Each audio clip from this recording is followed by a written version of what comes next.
Assalamualaikum warahmatullahi wabarakatuh. Perkenalkan, nama saya Devina Yuni Damayanti dari kelas 12 IPA 3. Di sini saya akan menceritakan bagaimana proses pelantikan Presiden Gus Dur.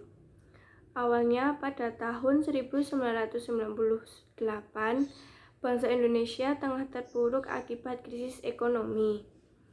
Kondisi politik dalam negeri juga tidak stabil pasca Pak Soeharto dilengsarkan sebagai presiden setelah menjabat selama 32 tahun.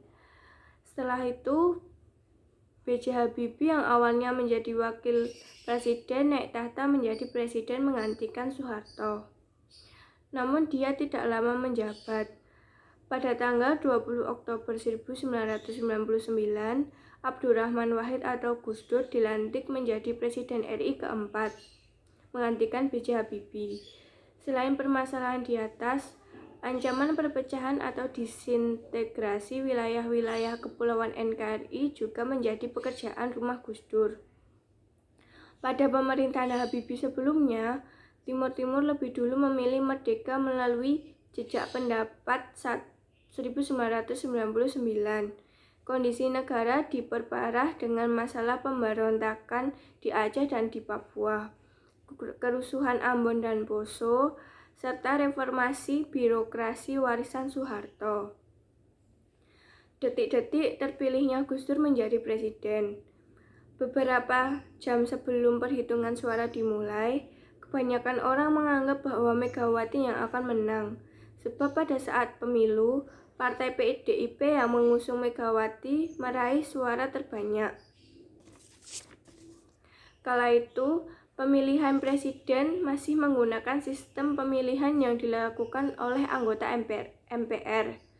Ketika penghitungan dimulai, Megawati yang awalnya memimpin, perlahan suara Gus Dur mengimbangi perolehan suara Megawati. Bahkan keadaan berbalik ketika pada penghitungan akhir, Gus Dur memperoleh 60 suara lebih banyak. Gus Dur menjadi presiden dengan diiringi sholawat badar. Gus Dur dibantu berdiri dan dibimbing ke podium untuk disumpah menjadi presiden. Setelah disumpah sebagai presiden, Gus Dur menyampaikan pidato pertamanya. Dalam kesempatan tersebut, ia menekankan komitmennya untuk menegakkan kemakmuran bagi masyarakat. Selain itu, yang tak kalah penting untuk mempertahankan keutuhan wilayah bangsa.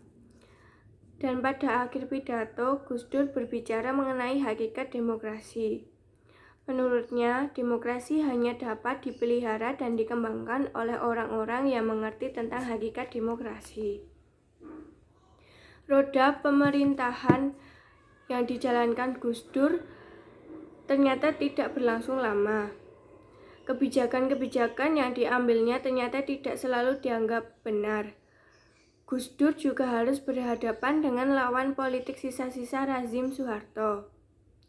Untuk menyelesaikan masalah ancaman disintegrasi misalnya, seperti dikatakan Gus Dur dalam acara Kick Andi pada tahun 2010.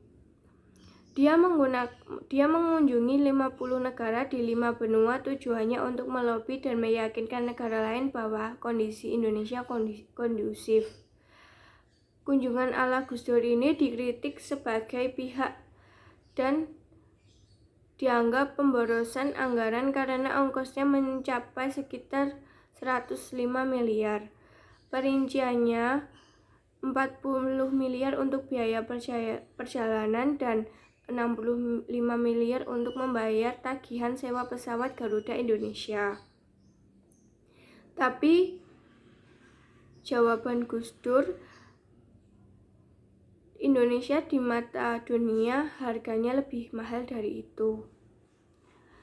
Dia menjelaskan tugasnya sebagai presiden ketika itu adalah menjaga NKRI agar tidak terpecah belah pasca reformasi 1998. Sebab perpecahan telah mengancam negeri ini. Oleh sebab itu, untuk menjaga negeri ini agar tetap utuh, dibutuhkan lobi-lobi dan pengakuan dari negara-negara lain di dunia.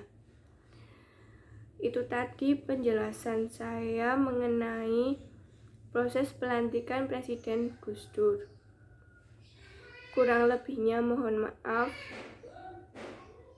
Wassalamualaikum warahmatullahi wabarakatuh.